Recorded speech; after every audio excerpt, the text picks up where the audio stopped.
लोकाभिरामं रणरङ्गधीरं राजीवनेत्रं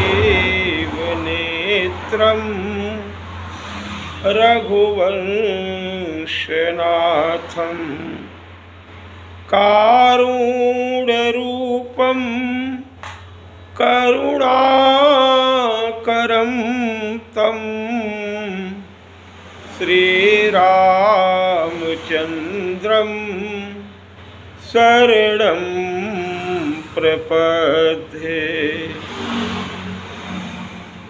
अतुलितबलधामं हेमशैलाभदेहं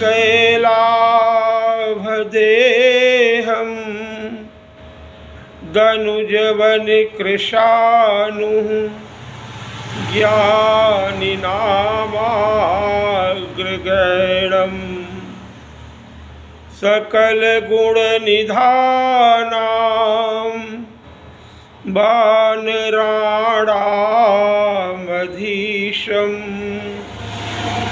रघुपतिप्रियभक्तं वातजातं नमामि।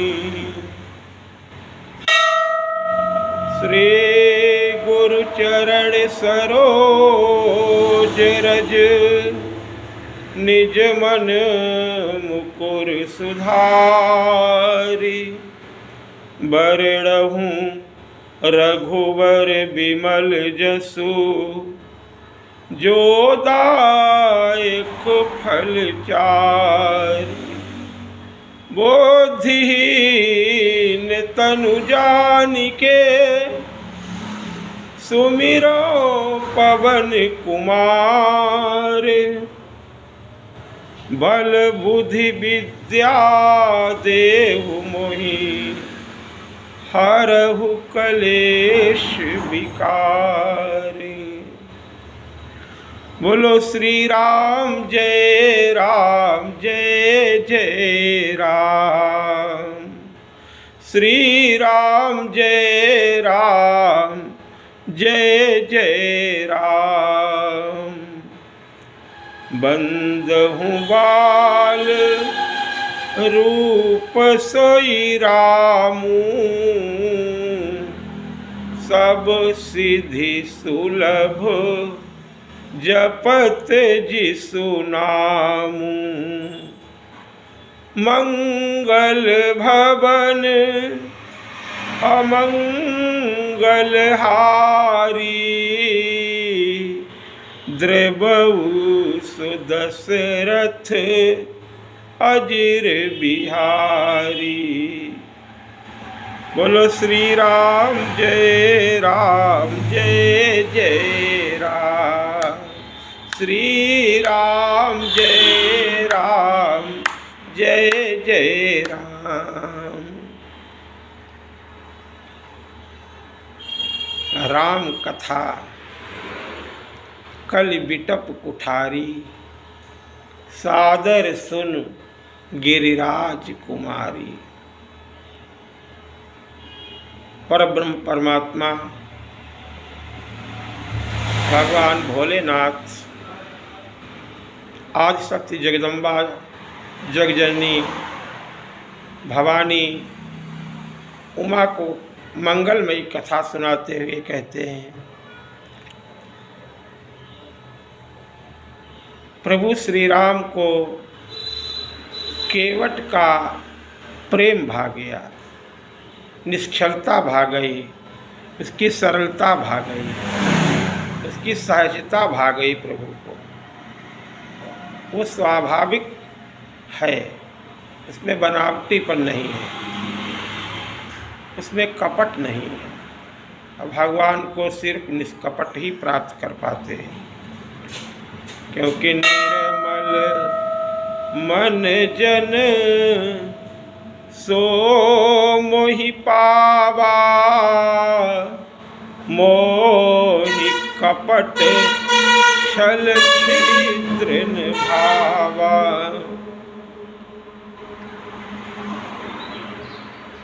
भगवान का मंगलमय केवट के साथ जो संवाद हुआ आपने पिछले भाग में श्रवण किया कर रहे हैं। अब भगवान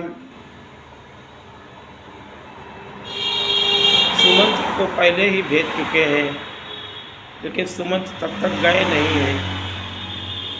निषाद रात नाव में बैठ करके गंगा पार उतरे हैं साथ में।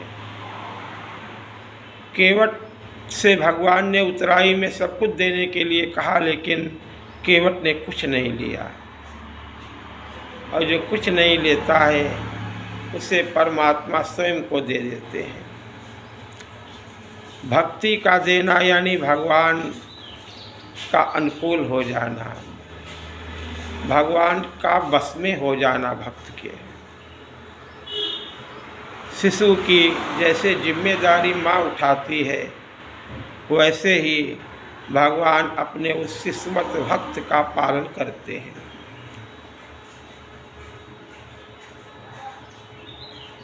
केवट गदगद हो गया और निषाद राज वहाँ से भगवान के साथ नहीं लौटे, तो भगवान ने उन्हें साथ में ले लिया और आपने मंगलमयी वन यात्रा प्रारंभ की।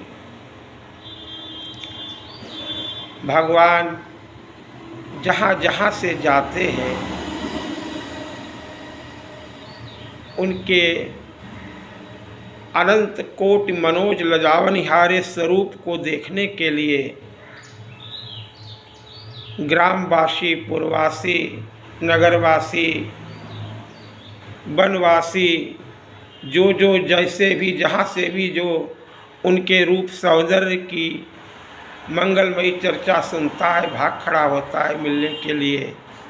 वो वनस्पतियाँ धन्य हो रही है। आज वो भूदेवी बड़ी हर्षित है। भूमि कंटकमय मार्ग है, बहुत कोमल होती हैं, लेकिन भूदेवी पृथ्वी माता सोचती हैं कि इनके चरण इतने कोमल हैं, इतने कोमल हैं कि मैं इनके लिए कितना सुकोमल हो पाऊंगी। अरे मेरे अंदर तो बड़े बड़े पहाड़ समाये हुए हैं, कंकड़ भरे हुए हैं, हृदय की वेदना भरी हुई है, परद्रोहियों का भार हमारे ऊपर है, तो इनके आगे हम अब अपना स्वाभाविक वो दर्द दिखा देती हूँ। इसलिए उन्होंने कंटक में मार्ग पे भगवान को चलते हुए देखकर कष्ट होते हुए भी वो मार्ग भगवान आगे बढ़ते चले जा रहे हैं। भूदेवी संकोच करती हैं, लेकिन कहते हैं प्रभु देख लो हमारी क्या हालत इन पापियों ने, आतताइयों ने कर रखी है, क्या दुर्दशा हमारी कर रखी है। वन में सब संत महात्मा भक्त वनवासी बेचारे एकांत में तपस्या करने वाले, भगवान की आराधना करने वाले सब परेशान थे, अशांत थे, भयभीत थे, क्लेशित थे, चिंतातुर थे, दुखी थे।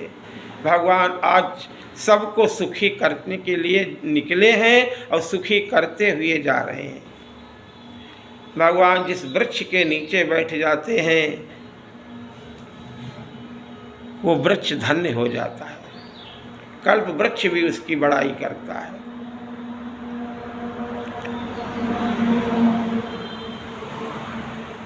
इधर भी गंगा के श्रृंगवेर के पास के रहने वाले गांव के लोग वहाँ के सब कहते हैं ते पितु मातु कहु सखी कैसे, जिन पठए बन बालक ऐसे। यहाँ भी जो पूर्वा मिलता है, गांव मिलता है, लोग देखते हैं, दर्शन करते हैं, धन्य होते हैं, लेकिन आपस में चर्चा जरूर करते हैं ये कैसे इनको वनवास दे दिया।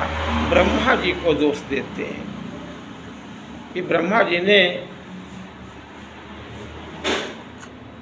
इन्हें वन में ला कर के इसीलिए छुपा दिया कि उन्होंने प्रयास किया, बहुत से ऐसे रूप बनाए श्री राम जैसा, लेकिन नारायण लेकिन कोई भी इनके जैसा राम लक्ष्मण के जैसा रूप नहीं बना पाए, तो वन में आकर के छुपा दिया। अपनी रचना सबसे सुंदर वो चाहते हैं, लेकिन भगवान से सुंदर, क्योंकि भगवान की रचना ही नहीं है। एक वृद्ध ने बता दिया, अरे ये ब्रह्मा जी ने नहीं बनाया इनको है, क्योंकि वो जानते हैं, पहचान गए, वो गांव वाले भी भगवान की भगवत्ता को जान गए, वो भक्त है। एक कहता है कि अपने आप प्रकट हुए हैं, ब्रह्मा जी ने नहीं बनाया है, आप प्रकट भय विधि न बनाए। तो तीसरा कहता है, अरे कुछ भी हो, लेकिन हम तो इतने ही जानते हैं, एक कहीं हम बहुत न जानहीं, आप ही परम धन्य करिमानहि। केहि सुकृति केहि घरी बसाए, धन्य पुण्यमय परम सुहाए। जहाँ जहाँ राम चरण चली जाही, उन स्थानों की प्रशंसा है जिधर से राम निकल गए। जहाँ जहाँ राम चरण चली जाही, तिन समान अमरावती नाही। पुण्य पुंज मगर नगर निवासी, अति नहीं सराही। जिस नगर के समीप से, जिस गांव के नगर, जिस पूर्वे के समीप से, जिसके समीप से भगवान निकल गए, तिन ही सराही सुरपुरवासी। चलते चलते भगवान जा रहे हैं, ऐसी शोभा है भगवान की। आगे राम लखन पुनि पाछे, तापस बेस विराजत काछे। उभय बीच सिय सोहई कैसी, ब्रह्म जीव बिच माया जैसी। उपमा बहुरी कहूँ जिय जो ही। लघु उपमाएं हैं बहुत, लेकिन कहाँ से लाएं। जन विधु बिच रोहन सोए।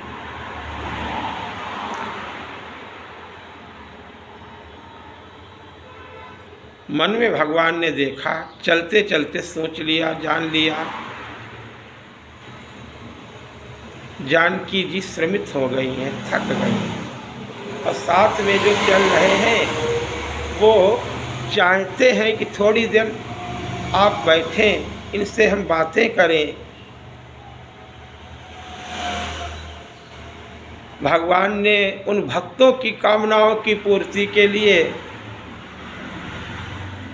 एक वट वृक्ष के नीचे भगवान बैठ गए। अब तो वो सब गदगद हो गए, बड़े ही हर्षित हो गए, प्रफुल्लित हो गए, प्रसन्न हो गए, परमानंदित हो गए। अब चारों तरफ से सोचने लगे, इनसे बातें करें, इनकी सेवा क्या करें।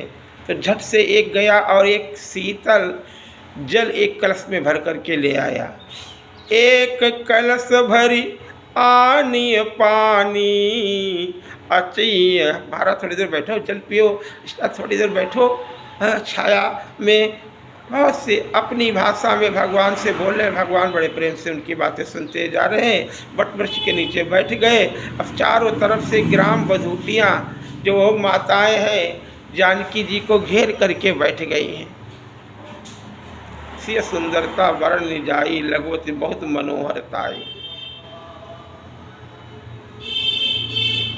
गोस्वामी जी माँ जानकी के परम दिव्य अलौकिक सौंदर्य का वर्णन जब करते हैं जनकपुर में, तो देखो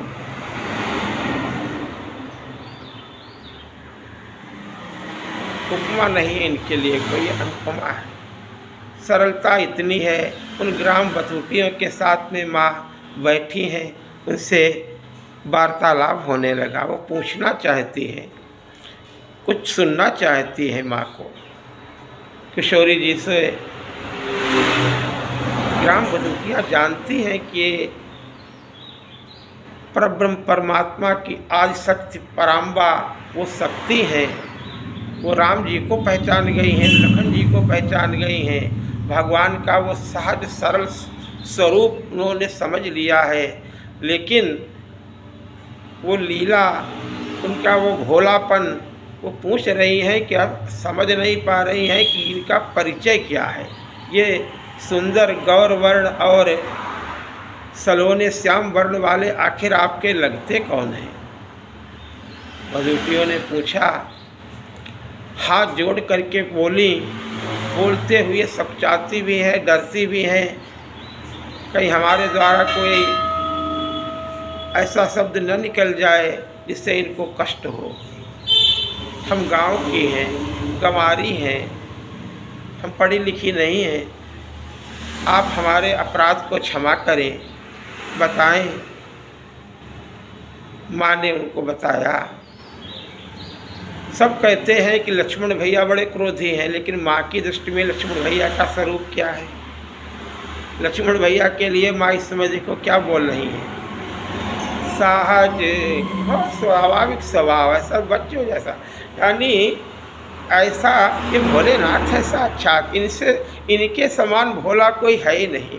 ये बालक रूप में भगवान की उपासना करते हैं, निरंतर शिशुवत आचरण करते हैं, अपने बड़े भाई से राम को बहुत प्रेम करते हैं।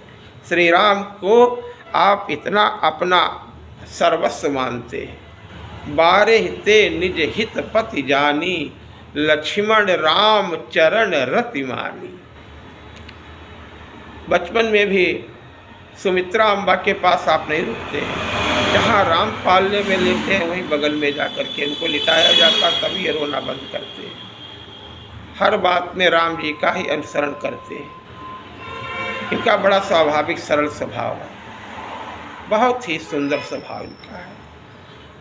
सहज स्वभाव, माँ ने बताया, सहज स्वभाव सुभग तनु गोरे, नाम लखन लघु देवर मोरे। ये मेरे छोटे देवर हैं।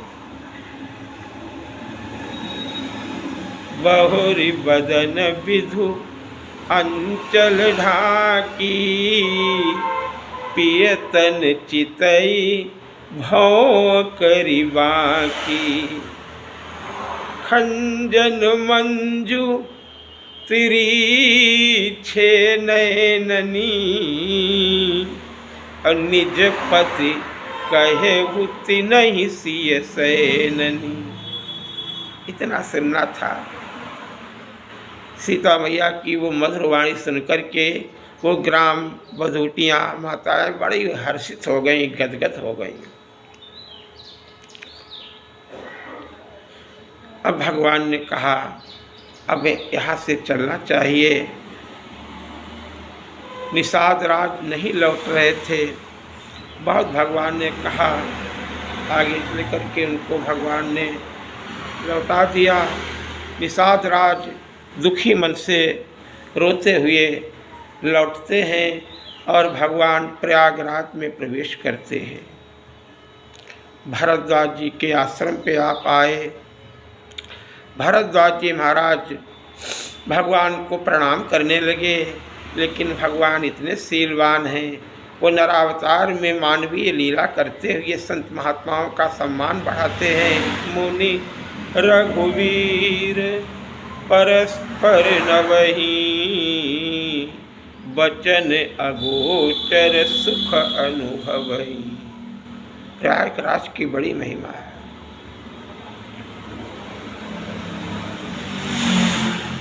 तीर्थ पथ, तीर्थों के राजा बताए गए आप हैं।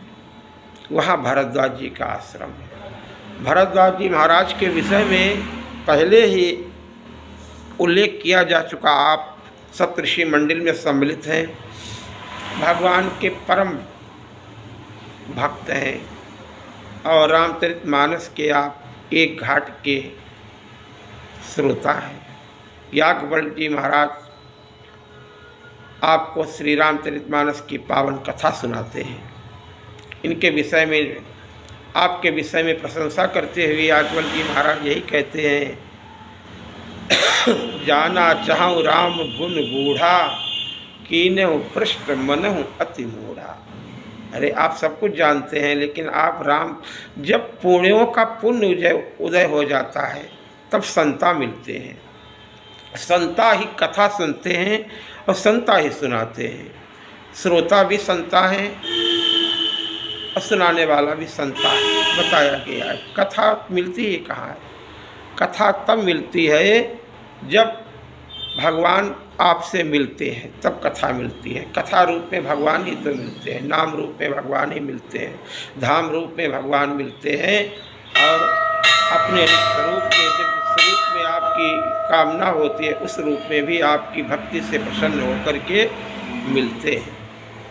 प्रार्थना होती है, फिर प्रतीक्षा करनी पड़ती है, भगवान समय पा करके मिले सबको, और मिलने के लिए भगवान वन में सबको जा रहे हैं। भरद्वाज मुनि बसहि प्रयागा, और जिनहि राम पद अति अनुरागा। तापस समदम दया निधाना, और परमार्थ पथ परम सुजाना। ये परमार्थ पथ के ज्ञाता है। मुनि रघुवीर परस्पर नवहि, उस समय संत समाज गदगद हो गया। भगवान ने इनसे मार्ग पूछा, इसे परमार्थ के गाता है। अब हम कहाँ जाएं? 50 आए, ये सब मार्ग हैं, वेद मार्ग, शास्त्र मार्ग जो है, कई प्रकार के मार्ग हैं जिन्हें पंथ कहते हैं। अलग अलग पंथों से परमात्मा तक पहुँचने के, उन्हीं को पंथ कहते हैं, मार्ग कहते हैं। कैसे पहुँचा जाए? अपने अपने वाहनों से, अपने अपने हिसाब से, अपने अपने दिशाओं के अनुकूलता के अनुसार लोग राजधानी में प्रवेश करते हैं। मार्ग सबके अलग अलग हैं, लेकिन लक्ष्य एक है, अपनी राजधानी में आ रहे हैं। ऐसे ही भगवान रूपी इस परमात्मा के प्राप्ति के लिए विविध प्रकार के लोग मार्ग संत महात्माओं ने बताए हैं। जो मार्ग अनुकूल पड़े उस मार्ग का अवलंबन करके फिर जहाँ घूमना फिरना भ्रमण करना, सब मार्गों का ज्ञान हो जाता है। लोग भ्रमण करते रहे, अलग बात, लेकिन जान जाते हमारा लक्ष्य एक ही है, वो ईश्वर एक ही है, परब्रह्म परमात्मा, वो राम जो अनादि है, अव्यक्त है, अगोचर है, अगुण दिखाई देता है, वो सगुण बन जाता है। वही यही इम गावहि वेद बुझ जाहि धरहि मुनि ध्यान, लेकिन वो कोई दूसरा नहीं है, ये यही है। ये भरद्वाज जी को याज्ञवल्क्य जी ने शंकर भगवान के संवाद, पार्वती के संवाद के माध्यम से ये बात बता रहे हैं। और शंकर भगवान और पार्वती माँ का संवाद जो होता है, तो बीच बीच में भगवान शंकर कहते हैं कि ये हम तुम्हें वो सुना रहे हैं जो कागभूषुंडी जी ने गरुड़ जी महाराज को सुनाया। गोस्वामी जी भी अपनी बात बता देते हैं बीच बीच में। ये अस्प्रभ दीन बंधु होरि कारण रहित दयाल, तुलसीदास सठ तेहि भजो छाड़ी कपट जंजाल। पाई न कही गति पतित पावन, राम भज सुन सठ मना। अपने मन को सुनाते हैं। मन का मतलब सब अपने अपने मन को, शांताय सुखाय तुलसी, यानी संत समाज को संबोधित करते हैं, सभी को संबोधित करते हैं। आप अपने आप स्वयं विचार करो, आपको अच्छा लगे हमारा क्या लक्ष्य, क्या है, इस तन का लक्ष्य क्या है। नर समान नहीं कवने देही, जीव चराचर जाचत जेही, स्वर्ग नरक अपवर्ग निसेनी। ये सीढ़ी 7 कांडों की बना करके आपको दे दी है। आप जिस पे चलना चाहें चले जाओ। ये स्वर्ग की भी निशानी है, ये नरक की भी निशानी है, ये मोक्ष की भी निशानी है, और परमात्मा के भक्त के चरणों में भगवान के वो प्रेम रूपी डोर बांधने वाली भी निशानी है। सब कुछ इससे प्राप्त कर सकते हैं, विचार स्वयं कर लो। तो मना को सुना रहे हैं, पाई ने कही गति पाप, सबका विचार। ये कथाओं के माध्यम से किसने नहीं पाया रघुनाथ जी से प्रेम करके, लेकिन 4 बोला है। सबका मूल है 4 वेद, उन्हीं से सब अन्य पंथ भी रास्ते निकले। तो मुँह वालों 4 बटुक 4 वेद के प्रतीक है। वो भगवान थोड़ी दूर जा कर के उनको भी लौटा देते हैं और वाल्मीकि जी के आश्रम की तरफ क्योंकि मोड़ा है भरद्वाज जी ने, इसलिए वाल्मीकि जी के आश्रम पे गए और वाल्मीकि जी ने वहाँ भगवान का स्वागत किया, परमानंदित हुए और वाल्मीकि भगवान ने उनसे स्थान पूछा क्योंकि भगवान का घर बनाया है भगवान वाल्मीकि ने ही। ऋषिवर ने रामायण की रचना किया यानी भगवान का आयन बनाया है, तो निवास कहाँ करें भगवान पूछते हैं। ये कथा विस्तार पूर्वक थोड़ी फिर सुनाएंगे। 2 बार प्रभु का नाम बोले। बोलो श्री राम जय जय।